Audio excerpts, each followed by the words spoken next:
Any day now. What's happening, everybody? Welcome in to a brand new episode of Fighting Words. Anthony Sanfilippo's here. I'm Bob Wankel, and Anthony, I'm barely hanging on here. I got to tell you, Been a busy weekend. If you see me on YouTube right now, you can see I got I'm a little glistening. sweaty. I'm not in my normal spot. We're moving. I have two little kids. I have a 2-year-old and a 3-year-old. And the cherry on top of all of this is that we're having a house built, which we're really excited about, fortunate, all of those things. But there's the inevitable construction delays, right? So we had to orchestrate selling our home, acquiring the new home, and then there's this like little gap in between. So we're headed to the parents for the next 5 to 6 weeks, which I am very thankful for that. But my wife is not thrilled about the prospect of living with the in-laws for 6 weeks, But yeah, man. So look, the reason why I say all of that is, one, I apologize in advance if I'm not totally sharp, though I did consume all 3 games this weekend. And really, number 2, look, man, I gotta say, sometimes the schedules don't link up. We'll tell people we couldn't make it work. Sorry, we're only doing 1 this week. I went to the ends of the earth to make this show happen today for the people and for you, Anthony. So here we are. I'm impressed, Bob. I truly am, because I've been there. I've been in your spot many times in my day. There's nothing that sucks more than moving. Nothing sucks. It sucks. It sucks. I mean, we put our house up on the market in April, and so we've been doing this like slow, like take a box, and you would think that would really cut into a lot of the aggravation. It has not. You realize just how much shit you've accumulated. It's insane. And most of it's not mine. And most of it's stuff that really should have been thrown out when we moved here, right?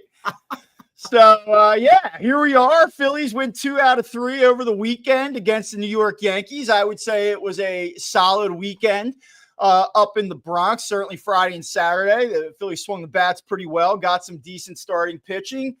And then yesterday, again, it's like this team is allergic to winning 3 consecutive games.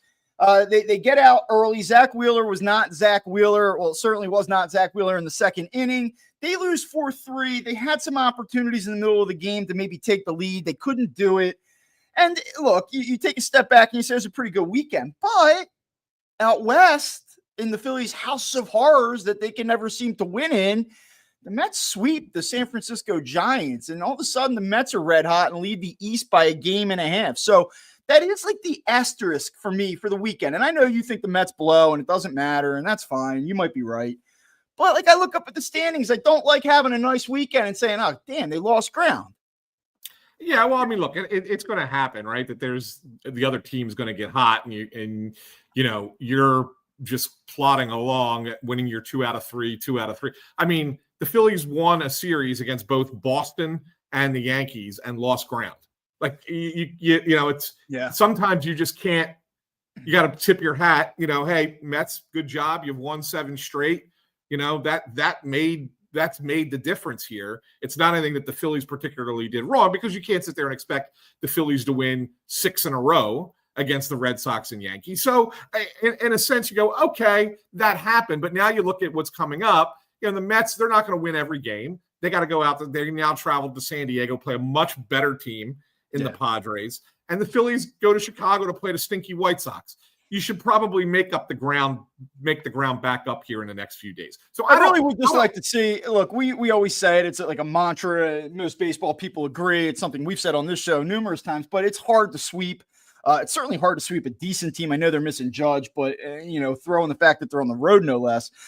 But then this week, you look at it, and the White Sox actually had a little fight for the Cubs this past weekend. We obviously know they're a dreadful team, but they hung in and they played some competitive baseball.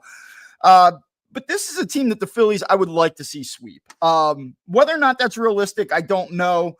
But it's time for this team to really get hot and really string together some wins. And at some point, you're going to have to sweep a team to do it. And I guess the one thing I will kind of like go back to as I'm looking at this. You take 4 out of 6 against the Red Sox and Yankees any day of the week. You always would sign up for that. There's no way you wouldn't. But isn't it fair to be a little bit agitated with these guys out of the break in that they're letting winnable games go. You get out of the break on last Friday against the Angels, and you get the lead, and Luzardo implodes. And Luzardo implodes a second time against the Red Sox. And then yesterday, you get a lead, and your dude's on the mound. And Zack Wheeler hasn't been like the Zack Wheeler that you'd expect the last 2 or 3 times out. And you're thinking, like, let's get this one. Like, we got our guy. We got Real Muto in the lineup. They went for it yesterday with that lineup, I thought, for the most part. Like, come on, man. Like, they're letting winnable games go here. And yeah, I get it. But I can also argue back that they've gotten a little bit fortunate too, right? I mean, you look at that first game against Boston last Friday, they got away with one there, right? Last Monday. Yeah, last Monday. Or last Monday, rather. Yes, they got away with one there. And that's so those things happen as well. So I do think that those kind of level out where you probably had a game that you should have lost that you win versus a game that you could have won that you lost. And I think that those, on the whole, over the course of a season, with maybe 1 or 2, going one way or the other, they kind of level out over 162. So, yeah, I mean, in the moment, sure. Like, you look at that game yesterday and you go, man, they should have won that game. They really should have won that game. I mean, yeah, 3 solo home runs. That's how you get your 3 runs, and they couldn't manufacture at least one more to kind of get back into it and see what would happen late. Right. And so like that. So yeah, that's the frustration, of course. But I think that they've also had their share of, well, that was a one that we had to sweat through, but still got the win, and a win is a win no matter how you get it. I think you're right. I guess it's like you just go back, and they have not won 3 consecutive games since June 18th through the 20th. And I believe that came in a crossover between the Marlins and Rockies. And it's like that they have this magnetic pull right now to this 13 to 16 games over 500 pocket. And it's like, hey, I think the Phillies are good. I don't think, I'll just repeat what I've said a million times here. I don't think right now they're a World Series team. If things happen this week, maybe that changes. But at the same time, we're looking now at basically a 2-month run where they have been a 500 team. And I would just like to see them separate from that a little bit. I'm not saying they got to win every game. I'm not saying they should have gone 6-0 this past week. But now with the White Sox coming, it's like, all right, guys, it's time. I'd like to see them make that run up ahead of the deadline and really start to separate, where even if the Mets play them competitively and they don't win the East, which I still think should be the goal, and I do think having a playoff bye should be the goal, but at least start to separate from that dreck in the bottom half of this wild card race and say, like, we are a playoff team. And if we have a bad week, we'll be able to withstand it. Yeah. And Sean Crowley says, unfortunately, the Phillies have had about 15 games this year where they lose by 1 or 2 runs. You're not going to win every game, but you have to win at least half of those. He follows up with, sometimes they just don't throw the hammer down. Hopefully these games don't come back and haunt them. I don't think they'll haunt them. I think that the Phillies are, I know what you're saying, Bob, and I agree with you. I mean, but I look at the National League race right now, and I know the Reds are still a game out. Like, they're still hanging in there, and we'll see what they do at the deadline. They could get interesting if they decide to really improve. But it's a 7-team race for 6 spots, and I just don't think the Phillies are going to plummet out of one of the top 5. I really don't. Right. And so they're going to be there come October. But you're right. I mean, you want to win the division. You want to get the bye. You don't want to have to play a 3-game series, because the one thing about, the wild card, I know that they've had a lot of success in the past, but you look at the teams that they've played in the wild card in previous years, 22 and 23, the Cardinals and the Marlins, the team that you're going to end up playing this year in the wild card, they're going to be as good as you are. Like, all these teams have the same record, right? I mean, the top 5 teams are within 2 games of each other. So if you're the 4-5 seed and you're playing the Cubs or the Brewers, let's just say it's probably one of them. Like, why are you confident in that series in a best of 3 just because you've won wild card series in the past? Like, I don't like that. Like, I think that this is a year you got to go out and win the division. So yeah, and you're right in that regard. Let's go out and get some of these games that that you haven't been able to get to this point. Fun series this week, by the way. You mentioned these teams, the Cubs and Brewers go head to head this week. Should be interesting. Both 62 and 43 tied atop the NL Central. I just looked it up. One-run games. How have the Phillies performed this season after yesterday's loss? They're 17-15 in one-run games.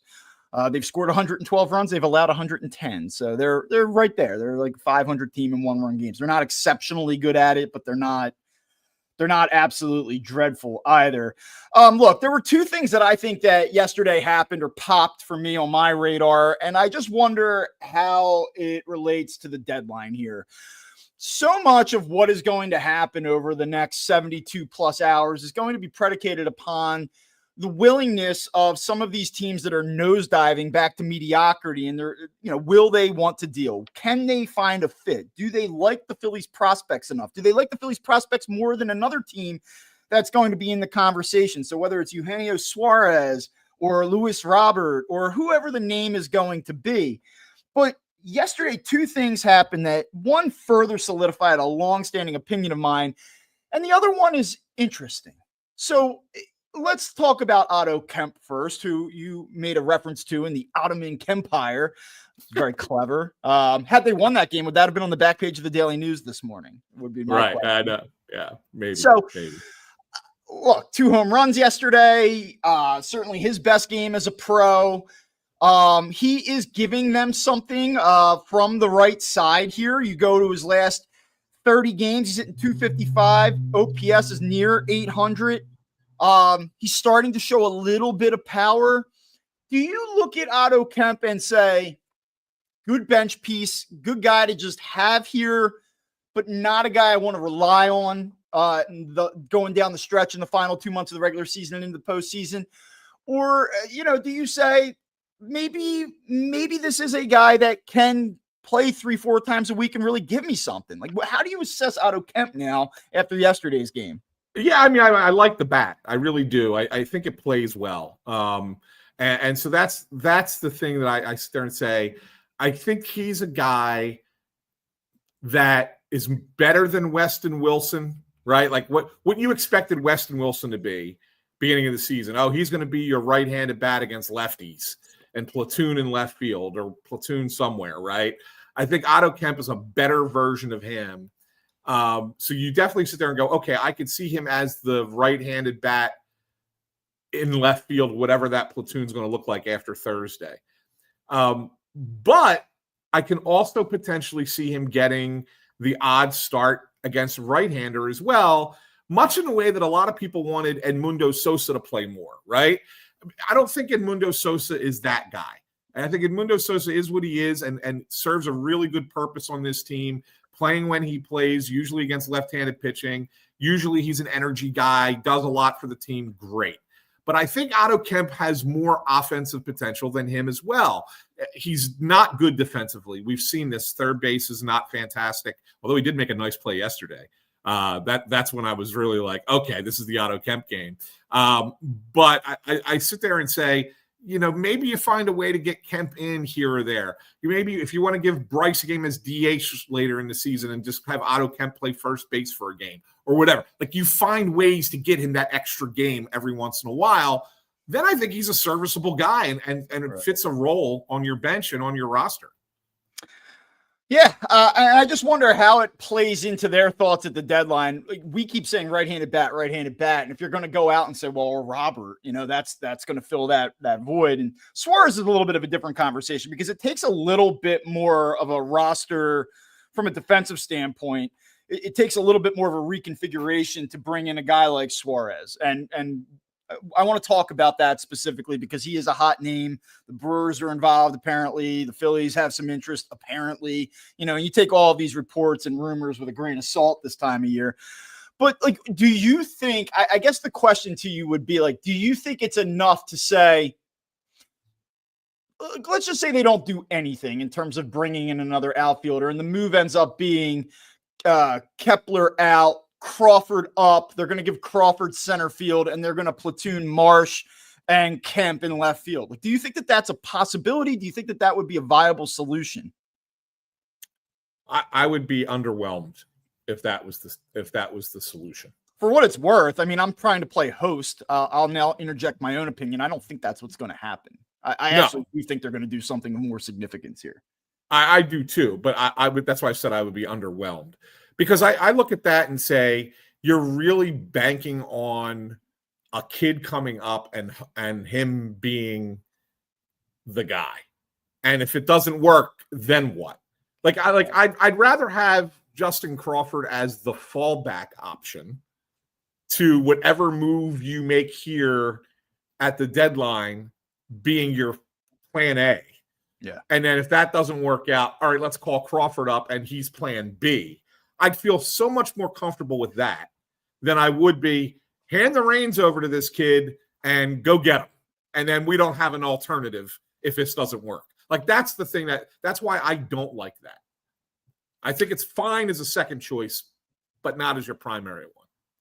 Do you think, and I was going to hold off on this question because it's like, I'm going to get the Rojas. I think that's where I'm going. That at bat that we saw yesterday in the middle of the game, I thought was the worst at bat.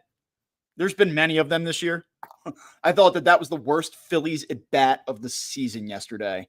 And I want to get to that because I just want to vent from a therapeutic standpoint and just continue to say how right I was about that player. But JT Realmuto, and it's like kind of personal. It's like a media thing because there's these like Rojas guys out there, and I'm like, give me a break. JT Realmuto, 333 since June 1st. He leads the National League in batting average since June 1st. Yeah. How about that? And you see Bryce Harper. Now, Bryce Harper did not have a good game yesterday.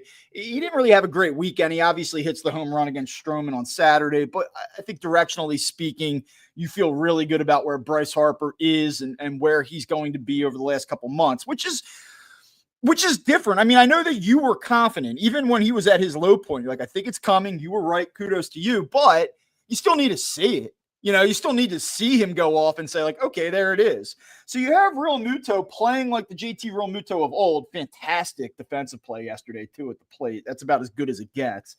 You have Schwarber in the middle of this MVP-like season. You have Harper firing the way that he is now. Does that make you say, hey, we don't need to be as desperate or as aggressive even at the deadline because we are starting to get more from these guys offensively? Or do you think it makes them say, you know what? We have this starting staff. Bryce looks like Bryce. Schwarber is out of his mind. JT's making that last real push. We got to go do this. Like, we got to be a little bit more aggressive now than we would have otherwise been because I think we might be a little bit better now than we were a month ago.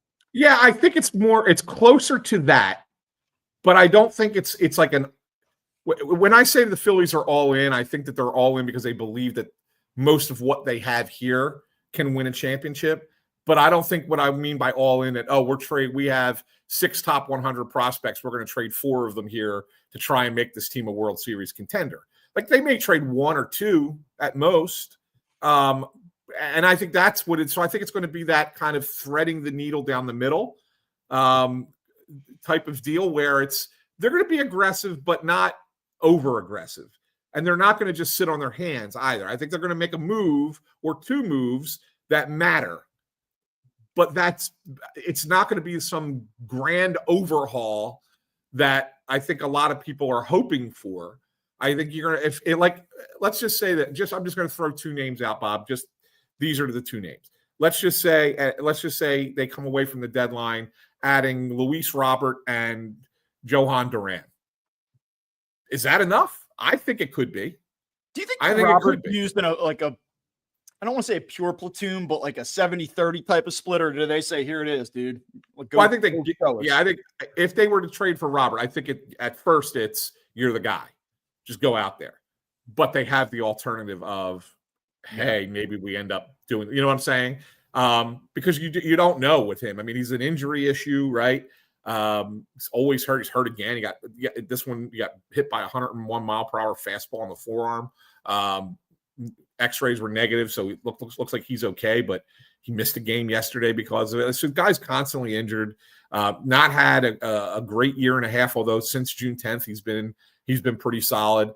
But you're running a risk. That's a little bit of a risk, but it's worthy in my mind. It's a worthy risk, right? It's a risk that if it pans out, it could be is really, really good for this team. So how far would you be willing to go to bring in that particular player? I don't think you need to go far. Because of his contract situation, I don't think you need to go far. Right. He's got team options for the next 2 years that are $20 million a year. There's no way anyone's picking that up unless he gets traded somewhere and goes off, right? So it's basically a rental. So I don't think that the White Sox are going to get much of anything for him. In all honesty, I really don't. I think you could get him for, a couple of lower tier prospect type players at this point. There is a report that I saw last night, right around 9:00, from a writer, Spanish-speaking baseball reporter, Francis Romero. Yeah. And he reported, and he's got 27,000 followers on. He's good. This is like a real guy. Yeah. Trade talks between the Yankees and Diamondbacks over Suarez stalled after Arizona asked for an MLB player, an upper-level prospect, AA to AAA, and at least one lower-level prospect per industry sources. Yankees still holding tight to top farm talent. Okay. I guess the most obvious and pressing question off of that is that a price that if you were the Phillies, you'd be willing to meet? And in my pipe dream, you want an MLB player, and we got a little bit of a roster jam up here. Could I interest you in a 280 to 285 hitting third baseman who's worked really hard to improve defensively, who's under team control for one more year, and you're the Arizona Diamondbacks and you don't totally want to punt, and your ownership is like, I don't want to do a rebuild and I kind of want to try to win. Maybe not this year, but next year. Could I interest you in that third baseman? So I'll play your game with you here for a second, but then I'm going to say something different. So the game that I'll play with you is, yeah, sure, I'm in. I'm in with that. If that's what you're doing, if you're going Bohm and Abel for Suarez, I mean, I'd like to re-sign Suarez for a couple years if I could. I think it's a lot to give up for a rental, but yeah, I mean, I could see that. But here's the thing I'm going to say. Just from my experience and being around this stuff for a long, long time, when the Diamondbacks are asking for a rental player, it's still early, right? In a lot of ways. Like the change in the ask doesn't happen until a couple, 2 to 3 days before the deadline comes in any sport, really. And so, you're probably going to see the Diamondbacks pull back on that ask maybe as soon as today. Maybe they wait till tomorrow, but whatever. They're going to do it here in the next few days. You always ask for more. The Yankees were desperate because their situation was bad. And I honestly think that the Yankees made the right move because we saw this weekend, holy hell, how bad their defense is. So adding Ryan McMahon, who is not as good a hitter, obviously, as Gino Suarez, like that's, but he's going to make a huge difference in that infield defensively. And you saw it in the 2 games against the Phillies. He was really good defensively. So I think that the Yankees pivoted because they had to. Somebody's going to give the Diamondbacks something good for Eugenio Suarez. I just don't think it's going to be that much to get him. If you're the Phillies, and he's the one that everybody wants to talk about because of the home run totals, because of the obvious need that the Phillies have in terms of the right-handed power. I guess what I keep coming back to is I have these visions of October where you have Harper, you have Schwarber, and you have teams that are just not going to let those 2 guys beat them. And if you have a player that has that potency in the mix, doesn't that cure the issue? If you asked me a week ago, would they do this? I'd say no shot. I don't even know why we're talking about this. Now I feel like it's a possibility. I still don't think it's going to happen.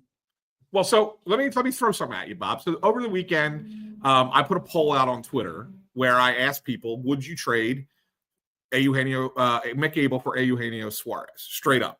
Knowing that he's a 34-year-old free agent, may not re-sign here. And then you got to consider the fit, right? Like, where do you move guys? How does it work out? It's probably Kyle Schwarber to left field.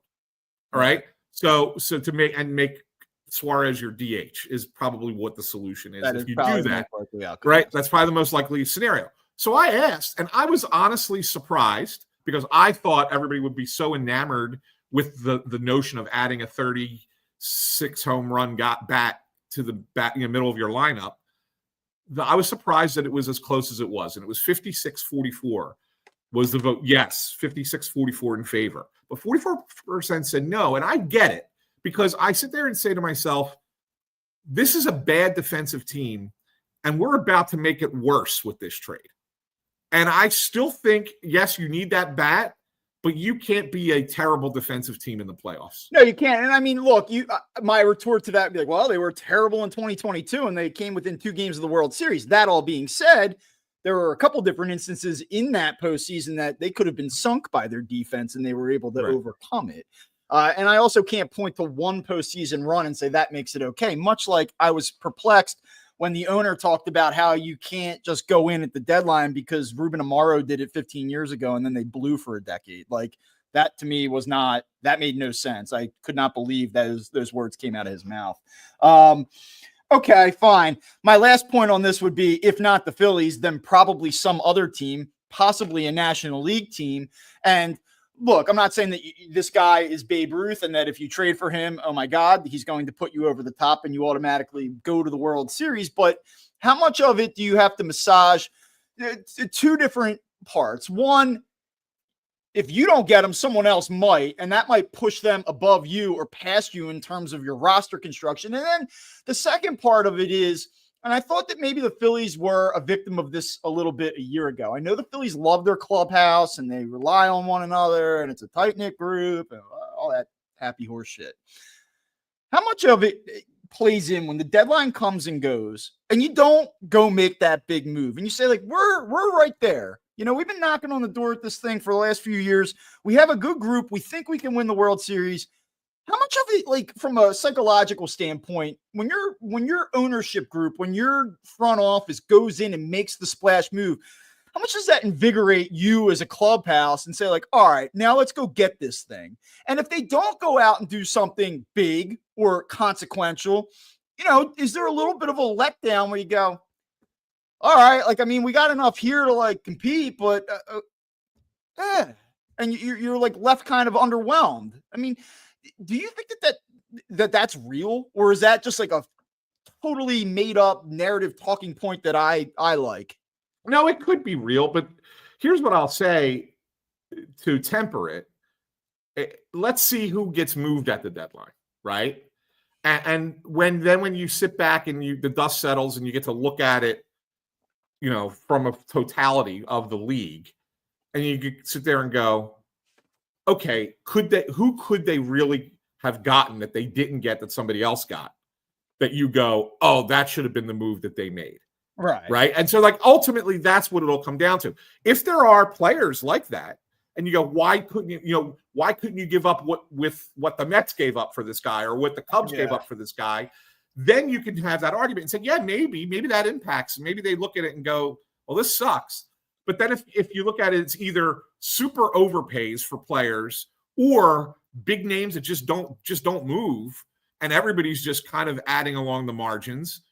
Well, then you sit there and go, well, they did the best that they could with what was out there, right? I mean, so I think that's the thing. And even in that moment, I think then you look back at last winter and say, that's where they screwed this up, right? If you don't get the players that you want to get or the types of bats or pitchers or whatever that you need here by Thursday, it's not necessarily going to be that they did it wrong this week, but rather that they did it wrong in November, December, January. Right. No, I'm with you on that. One thing I want to do here, we are going to do a little bit of a condensed show. We're looking at about maybe 40, 45 minutes here. As I spoke about at the top, I have some things I got to take care of today. Let's just take a current survey of the market. And do you think these teams are going to be sellers at the deadline? And I'll start with the obvious ones. You have the Rockies, you have the Nationals, you have the Pirates. We'll stick on the National League first. After that, you have the Atlanta Braves. And I saw that they traded for Eric Fetty yesterday. Am I right in seeing that? They did. I don't really understand anything that the Braves are doing. They have been Well, they got him for next to nothing. They were, warm body. They're pitching. Well, they had to put Grant Holmes on IL with another injury. They've lost 4 starting pitchers this year. Yeah, they've lost 8 of their last 10 games, 5 straight. They're 16 under. They're 12 back. The Marlins are red hot, surging. They did lose yesterday, but the Marlins now 4 games under 500. And so this brings me to our first interesting team in this conversation. Not that the Miami Marlins possess players necessarily that the Phillies would maybe be linked to, but certainly they were perceived as a team that would be willing to sell at the deadline. They are, as we talk right now, 6 games out of a wild card spot, same as the Arizona Diamondbacks. Do you think that the Marlins are kind of inclined to say, look, like we are already young, we are already cheap, we're playing good baseball. Our best path moving forward is to hang on to this group and let them create some momentum going into 26.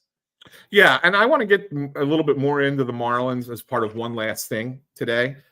But I think in this discussion for where they fit as far as the deadline is concerned, I really do believe that they are going to have a quiet deadline. I mean, the only guys that I think that they could potentially move, obviously Alcantara. I mean, that name's come up a number of times. And I look at that and I say, that wouldn't hurt them because he's not been good, right? So, I sit there and say, yeah, you can move Alcantara and still be the team that you are currently. That's really kind of, being a thorn in a lot of team sides. Because Alcantara's ERA is what, 7? It's over 7, I believe. I'm looking it up right now. Yeah, it's 6.66 in 20 starts. He leads the league in most earned runs allowed with 77 in 104 innings. That's nuts, But beyond that, like I look at that Marlins team and I don't see anybody else that I go, oh yeah, they're definitely going to trade that guy. I mean, the only one maybe Anthony Bender, who's had like a really nice season as a middle relief arm, who's 30 years old. Maybe he doesn't quite fit their timeline. Okay, fine. But I don't see them trading any of their other starters. Ed Cabrera has been good for them. Perez is just back. He's been pretty good for them. They really like the kid Max Meyer, who's been okay for them. I look at that and I say they're not going to move those guys, and their lineup is a bunch of names that nobody knows other than the younger players who they're going to keep, right? I mean, Stowers has been great, and Xavier Edwards is really good. Otto Lopez, these players are going to stay there. So who are they trading? I don't think that they are going to move anybody. All right. Well, we obviously know the division leaders are going to be in the National League. Don't want to waste time stating the obvious there. Diamondbacks already in the midst of a sell. It looks like they are going to further sell. The Cardinals have been terrible here out of the break. They are 3-7 in their last 10, have lost 2 straight. Game over 500. Still only 3.5 games out of wild card. Just real quick, I mean, how do you view the Cardinals? What do you think they're going to do here? I think they're going to sell. I do. I think Helsley is going to get traded, which was maybe something that you didn't think was going to happen before. I do wonder what the Arenado situation is. Would he move waive his no trade to go somewhere else and have a chance to win at this point?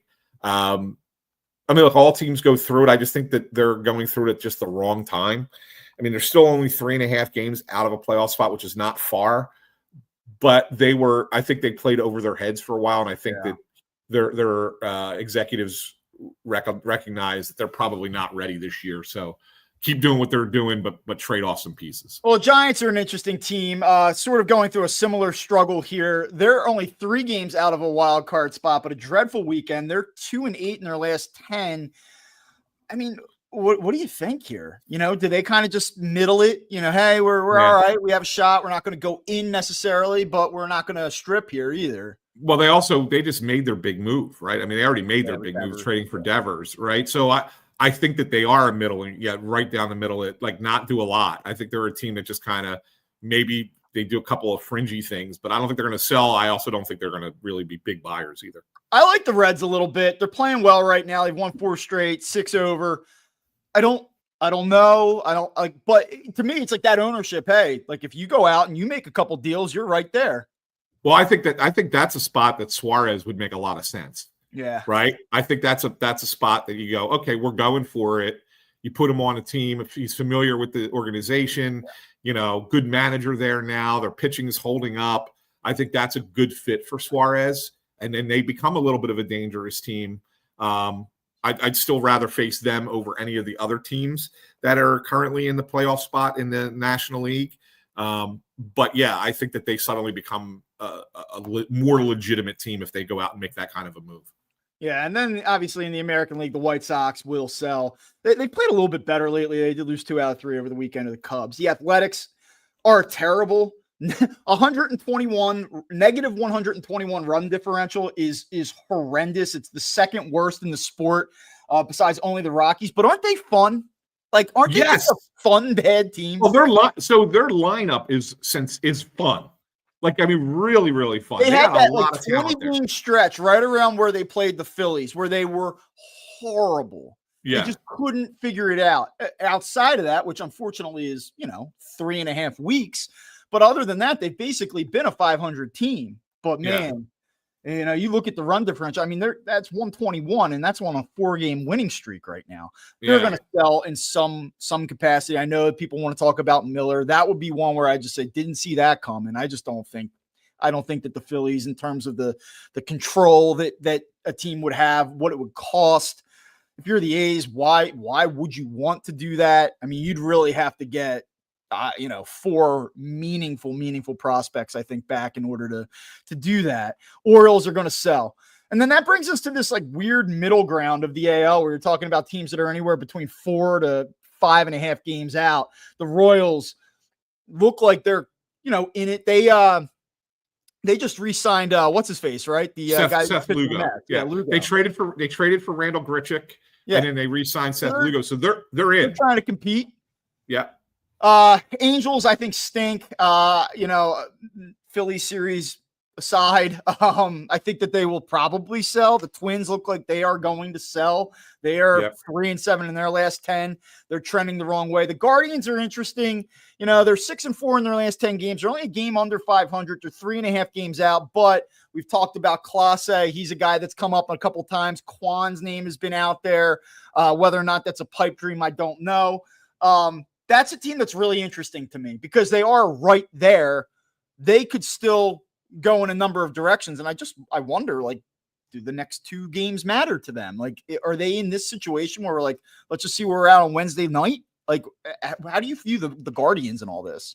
So I'm glad you brought this up because this is gonna lead me to my hot take of the day. This is my big hot take. My big hot take is the 3 teams currently in the wild card spot in the American League, which are the Yankees, the Red Sox, and the Mariners.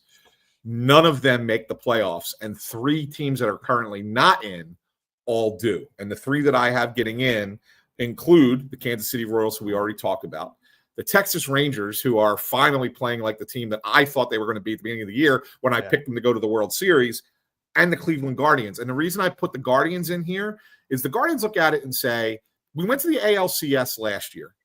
We have the easiest schedule remaining for the rest of the season. Why would we blow this up? Like, we're right there, 3.5 out. Let's go for it. And I think that they are. And you've seen some major cracks in Detroit. Not to say that they're going to catch the Tigers, but that's like the one team that they play in the second half. You go, okay, that's a good team. Well, maybe they're not as good as everyone thought they were. And so, like, I think Cleveland's going to get back into it. I don't think they're moving Clase. I don't think they're moving Kwan. I think that they're going to stay in the race. If anything, they may add. And I think that that's a team to watch in the second half of the season here. A couple quick ones for you. I've had some people text me and say, "Hey, can you just bring this up on the show and run it through Anthony and see what you guys come up with?" Taijuan Walker over the weekend was okay. He still doesn't really have a defined role moving forward. Probably not a playoff factor. Has he done enough where maybe a team that needs some depth in their starting rotation would say, like, look, he's owed, I think, roughly about $24 million through the remainder of his contract. We'd be willing to take on 15 of that. You guys don't really have a true need for him. Is Taijuan Walker a guy that could get moved this week? That's a good question. I don't think they'll do it just because Nola's not ready. Nola's got at least 3 rehab starts, maybe 4, but at least 3. You're probably, I think Mick Abel's going to get moved. I think he's the one guy that's probably going to get traded for sure. And Painter doesn't seem to quite be ready. And so now you're like, well, where's the rest of the depth? Like, who are you turning it to at that point to be a starter for you, for the next 3 weeks? And if somebody else gets hurt beyond that. Right. And so I don't think it happens, but I think it's an intriguing thought that maybe somebody would take that chance on him because he's had an okay season. Yeah, I mean, at the very least, I think you could get to this winter and say, all right, maybe not for 18 million, but could we maybe get some of this cash back? I think so. Yeah, I think off season is much more doable. Same with Castellanos. Like I know his name came up in trade talk briefly. They said the Royals were interested, whatever. I think both Walker and Castellanos are guys that are much more easily moved in the offseason than they are before Thursday. We've kind of kicked the tires on conversations about current players on the roster who could possibly be moved. I kind of smiled. I had a half smile for those of you not watching on YouTube when I brought up the Bohm thing to Arizona. We've talked a little bit about Brandon Marsh as maybe a guy that a team could call on potentially. Bryson Stott's value is so low right now that I don't think it would even make sense for the Phillies to listen on him. What about a guy like Edmundo Sosa, who certainly is really important what the Phillies are doing, and I'm not suggesting otherwise, but is a pretty interesting player that can play multiple positions for you. We see that he has some pop, he has some life, plays with some energy, and is also under team control in 26. Is that a guy that if a team called and said, like, look, we're interested in him, we might have something that makes sense for you in a win now scenario, would you listen on Edmundo Sosa? You listen on everybody, right? Anybody who calls, you listen and see what they say. I don't know if they will, though. Like, I think that there's a lot of value to him for a lot of different reasons. All the things you talked about. He's really their only backup shortstop. I know Stott can play there if need be. So I think I'd be more keen on that idea if Bryson Stott was not playing like Bryson Stott is playing right now, where you say it's a little bit of a luxury. It's nice to have the depth piece and move him around. But I mean, given what you have at second base right now, I think that you might be relying more and more on him down the stretch, and maybe even the bulk of starts in October. I mean, I think we're reaching a point where if Bryson Stott cannot recover, I just don't know. You face a righty game 1, I guess it'll be Stott, but I start to think long and hard about it. Yeah, I agree. Okay. Last one I have for you here before we get to one last thing. Over under 2.5 new Phillies on this roster, on the major league roster by Friday. Under. I go 2. 2. I think it's 2. Yeah. And is that an outfielder and a reliever? I think so. I wouldn't be surprised if there's 2 relievers, with the second one kind of being akin to what they did last year when they traded for Tanner Banks. Okay. Right. Not like just a middle relief type guy. I think that's a possibility. But no, I think it's 2 for sure. I think a bat, outfield bat I think is the preference, and then a closer. I don't really have any new analysis, but I did quickly mention this earlier, and I said I was going to make a big stink about it, and I won't. But Johan Rojas yesterday in the middle of that game, they fall down 4-2. Kemp hits the second home run. It's 4-3. They immediately put 2 more men on base. Nobody out. Is this the center field report? It is the center. 3 pitches, all there. Does not swing. I know that at bat. Like, look, the top of the order. Yes, there are many obvious things that can be said. Zack Wheeler in the second inning cannot give back a multi-run lead that early and only go 5 2/3 and give up 4 earned runs. And it's Zack Wheeler's fault. No question. The top of the lineup, Schwarber actually had some good swings. Yeah. Almost altered the game, but over. Trey Turner yesterday stunk. Bryce Harper yesterday really stunk. You can't go 0 for 12, 1 through 3, right? And so to that end, are you going to pin this all on Johan Rojas? Certainly you are not. But this is the problem, man. This is what I keep coming back to for people that are like, oh, you play him every, I guess I'd rather see, all that being said, I think I still rather see him out there than Max Kepler. I'd still rather see Marsh in left and Rojas in center because I just don't ever want to see Max Kepler play anymore? It's a better defensive thing. Yeah. So like I'm in on that. This is not the solution. You have to be able to move a runner there. You have to be able, when the game is swinging back in favor of you, like you're watching that, and you're like, here they come. They're going to sweep this team. And then you get that at bat. And I know it's only the first out, and there's 2 more outs made in the inning, 2 more cracks out with a runner in scoring position. Those guys fail too, but you've got to move the friggin' runner there. It was dreadful. It was the worst, most feeble, stupid, thoughtless at bat, useless at bat that I've seen from this team this season. So the thing I didn't get about it, like, so he shows bunt the first time. First of all, here's the thing.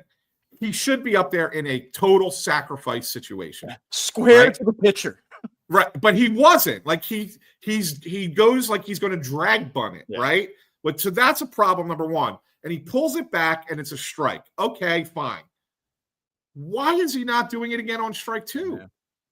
Does anyone think that this is a real element of surprise that Johan Rojas might be bunting with first and second and nobody out down a run? Like, there's no doubt he's bunting. So he should be square again the second time. And he just watches again. That second pitch is the one that really ate me up, Bob. Like, the first one was like, all right, you need to be square. That's terrible form. All right, whatever. Get it right this time. And then he just watches it. And that's where it's like, all right. Yeah, I mean, look, speed, athleticism, defense, fine. If you're going to hit a $179 over your last 30 games, the 474 OPS, you've got to be able to put a bunt down. You got to be able to play situational baseball. At the very least, I need you to be able to put the ball on the ground there and move a runner. And if you can't do that, then you can't play Major League Baseball. And sure as hell can't play it for a team that's trying to win a championship. And I would be just stunned. I mean, I know there's scenarios where, especially if you weaken yourself defensively, maybe you keep him as that last outfield piece to try to offset some of your deficiencies in the outfield. I'm not saying that he has to be off the roster come Friday, but if there is a configuration where this man is playing meaningful innings for this team in bulk, holy shit. I that's the only other thing I can say about it at this point. Yeah. I don't know. We've been on this. I know we've been aligned on this. We're not having some, spirited back and forth, but I think I'd just like to point that out one final time ahead of the trade deadline. Yeah, one last time before the deadline, and then we might be talking about it again on Friday. We'll see. We'll see what happens. All right, let's get to one last thing, which is actually I want to do 2 quick things as part of one last thing. The first, I mentioned I wanted to bring up the Marlins, and this is a kind of like a Phillies one last thing. The Phillies schedule, Bob, in September is really tough when you look at it. They have to go out to a road trip in Milwaukee. They have the Mets for 4. The Royals, who we talked about, who feel like that they're going to be a contender, they're coming in for 3. And then you got to go out west to play the Dodgers. There's a tough stretch in there. And it's split up by the Marlins. And then there's the last home series of the year, the Marlins come in again. Maybe when we looked at this calendar at first, we looked at that and said, well, at least they have, 6 against the Marlins mixed in there. Yeah. Maybe those 6 are not quite as easy as we thought, right? I mean, that month of September is starting to look like a gauntlet for the Phillies, whereas before it was like, well, all right, we still got you got at least the Marlins breaking stuff up there. Yeah, we'll see what happens with the Marlins. Look, we went through this earlier. I don't know that we've dedicated this much time to the Marlins in a show since the playoffs a couple years ago, but could they be a young, interesting team that's really flashing right now and then ultimately cools off again and ends up being 12, 13 games under 500 at the end of the season? Yeah, I mean, I think that's very possible, quite honestly. But yes, when you look at it on paper and kind of just bring this thing full circle to what I was talking about at the beginning of the show, yes, you're not going to sweep teams series after series. But now you arrive this week at a series against the White Sox, and because your schedule is what it is the final month of the season, it's time now. Like, it's time to make a little bit of a run. Like, let's get to 20 games over 500. Let's start to separate ourselves from the pack in the National League and in the bottom part of that wild card race, and try to get back on top of the Mets here and hold on in September, because it will not be easy. This is not a team that looks like it's going to win 17, 18, 19 games the final month of the year. Yeah, for sure. All right, and now the real one last thing. Okay. Did we witness the greatest single game output by a hitter of all time with Nick Kurtz over the weekend? I think so. it's a shame how under the radar that is, but Yeah. I mean, that's like, imagine if Aaron Judge did that. Imagine if Bryce Harper did that. I mean, people will be talking about that for eternity. Well, so here's the comparison I wanted to make. You remember last year when Ohtani had his 6-hit, 10 RBI game, right? And everybody like made it out to be the greatest game ever played by any player ever. And it was talked about in Major League Baseball circles for a week and a half. Like, it was a big deal because it was Shohei Ohtani. But because this is a rookie, which, by the way, makes it all the more impressive. That it's impressive, yes. Yeah, that hits 4 home runs, 5 extra base hits, 8 RBIs, all in the same game. Like, and it's just like, oh yeah, that was cool. And then we're past it. Like, what's the sport missing here? Like, they should be praising this forever. Like, this might have been the best single game by a hitter we've ever seen. There's a tangential talking point to what you're bringing up here, which, by the way, did you happen to see Dodgers Red Sox over the weekend and what Garrett Crochet had to say? I didn't see what he had to say, no. So, Ohtani obviously takes him deep at the start of the game. The Red Sox go on to win. Crochet pitches pretty well. And he says after the game, I made 2 bad pitches. I think I've seen them on Fox 30 times already tonight. You'd think that the Dodgers won. Which it speaks to me because, look, I mean, baseball has to market its stars. There was a time where baseball was dreadful at marketing its stars. I think that was a really fair criticism. Shohei Ohtani is the biggest draw in the game. I get it. But you know me. I'm a little bit of a hater in my heart. I'm always like, I got a little hate in my heart. And it's like, Shohei Ohtani was 2 for 6 tonight with a double. Here it is on Instagram. And like, they really, more than maybe any player in sports, baseball like shoves Shohei Ohtani in your face. Yeah, they do. And it's like, I get it. I'm not even saying they shouldn't, but like, they just do. And I'm annoyed by it. And I'd like to see a player be annoyed by it. Here's my response to that, Bob. I don't harbor any grudge against Shohei Ohtani. I enjoy watching. He's great. I mean, how could you not watch? How could you not enjoy watching Shohei Ohtani? Great player. But because they do that, because they shove him in your face so much, it makes you want to hate him. Yeah, absolutely. Like, it makes him a bad guy. I remember a couple of years ago in the playoffs, it was like 6 batters till Shohei Ohtani. I'm like, what are we doing here? Yeah, like, that's the thing. It's like, just let him be, promote him, but just promote other players too. Let's not just go so far on this. Yeah. And I think they went way too far. They go too far. And I think that they're doing an injustice to this kid in Oakland or Sacramento or whatever freaking the A's are. Like, I mean, that's a hell of an output, a hell of a game, and it should be championed a hell of a lot more than it is. Yeah. Well, there you go. There you go. Good work. So yeah, that's it. That's it for us. Anyway, that's today's Fighting Words. Thanks for tuning in. You don't forget, you can always subscribe to us on Apple Podcasts, Spotify, Amazon Music, Pandora, wherever you get your podcast. But we prefer it be right here on YouTube. You can click the thumbs up, ring the bell. That way, when Bob and I are going live, and we never know when it's going to happen. It's going to be at random times, early in the morning, days that Bob's moving. Like, it could happen at any moment. So you don't want to miss it. So make sure you do that. And if you're listening in the podcast feed and you want to find us on YouTube, it's youtube.com/@fightingwords. So for Bob Wankel, I'm Anthony Sanfilippo saying thanks for tuning in. And we will see. We're going to talk to you on Thursday. A trade deadline special. Trade deadline special. After the deadline, we're going to do it at night. After the deadline, not before. We're going to break down the Iron Pig's newest reliever.